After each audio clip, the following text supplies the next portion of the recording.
အားလုံးပဲမင်္ဂလာပါဗျာထွန်းသက်ပေးရကြဆိုပါတယ်ဒီနေ့မှာတော့ Messenger ထဲမှာကိုယ့်ရဲ့ကိုယ်ပိုင် sticker လေးတွေမပြုတ်လောက်တဲ့သူများအတွက်ကျွန်တော်ဒီဗီဒီယိုလေးနဲ့အစအဆုံးရှင်းပြပေးသွားမှာဖြစ်တဲ့အတွက်ဗီဒီယိုလေးကိုအဆုံးထိလိုက်ပါကြည့်ရှုပေးပါများပထမဆုံးအနေနဲ့ကိုယ့်ရဲ့ဖုန်းထဲမှာရှိတဲ့ Messenger app ထဲကိုဝင်ပေးရမှာဖြစ်ပါတယ်ခုလိုမျိုးဒီ Messenger မှာဒီလိုမျိုး sticker လေးပြုတ်လောက်တဲ့သူများရှိရဲဆိုတော့ဒီဗီဒီယိုလေးကိုကြော်သွားလို့ရပါတယ်များပြီးတော့ရင်ကိုပေးပို့ခြင်းတဲ့သူတွေကိုဝင်လိုက်ပါခင်ဗျာကျွန်တော်ကတော့ sample လေးနဲ့ပြ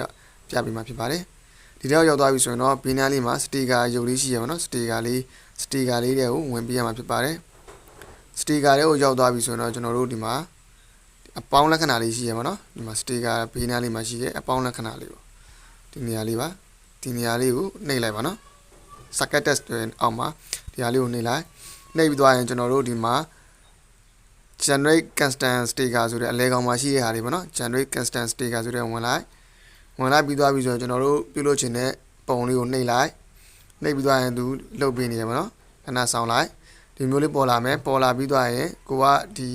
shape လေးနဲ့ကြိုက်တယ်ဆိုရင်အလဲကောင်ဟာကိုရွေးဒါကရိုးဟာဒါလေးကတော့ကျွန်တော်တို့ပုံမှန်တိုင်းဟာပါနော်ကျွန်တော်ကဒီ outline ပုံလေးနဲ့ရွေးမယ်အလဲကောင်ကနှိပ်မယ်နှိပ်ပြီးသွားပြီဆိုရင်ကျွန်တော်တို့ဒီနားမှာ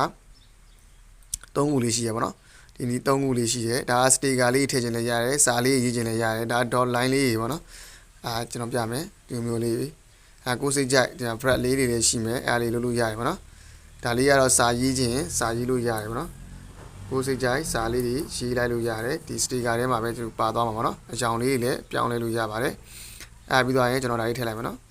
ပြီးတော့ဒီမှာ sticker ရုပ်လေးထည့်ပြီးရှိသေးတယ်ကိုရဲ့ဒီ sticker ထဲမှာထည့်ပြီး sticker လေးထည့်ခြင်းလည်းရတယ်အဲ့ဒါမှာကိုကဘာလေးထည့်ချင်တာလဲဒါလေးထည့်ချင်တာလားဒီလိုမျိုးလေးပေါ့နော်ဒါလေးကိုအသေးအကျုပ်အကြီးအသေးကိုစိတ်ကြိုက်လို့ပေါ့နော်ကိုထည့်ချင်တဲ့နေရာမှာထားလိုက်အဖြူရောင်ဆိုရင်အရောင်လေးပြောင်းလိုက်ဒါလေးကိုလည်းဒီမျိုးလေးထားလိုက်ပါနော်ကိုစိတ်ကြိုက်ကိုကြိုက်တယ်လို့ထားလို့ရတယ်ရပြီးသွားပြီဆိုရင်ကျွန်တော်တို့အောက်မှာရှိတဲ့ save ဆိုတဲ့ button လေးကိုနှိပ်လိုက်ရင်ကျွန်တော်တို့ sticker လေးရသွားမှာပါဒါလေးကိုနှိပ်လိုက်ဆိုရင်ကျွန်တော်တို့ဒီမှာ sticker လေးဝင်လာပြီပေါ့နော်ဒီမျိုးရုပ်လေးနဲ့ sticker လေးအဲ့ဒါကိုကျွန်တော်တို့ပေးပို့လို့ရရပါတော့ဒီလိုမျိုးလေးဖြစ်သွားပြီပေါ့နော်အားလုံးအဆင်ပြေနားလည်လိမ့်မယ်ထင်ပါတယ်လိုက်လို့ကြည့်လို့ရတယ်ဆိုရင် comment မှာ yes လို့မှန်းခဲ့ပြီပါအားလုံးကိုကျေးဇူးများတင်ပါတယ်ဗျာ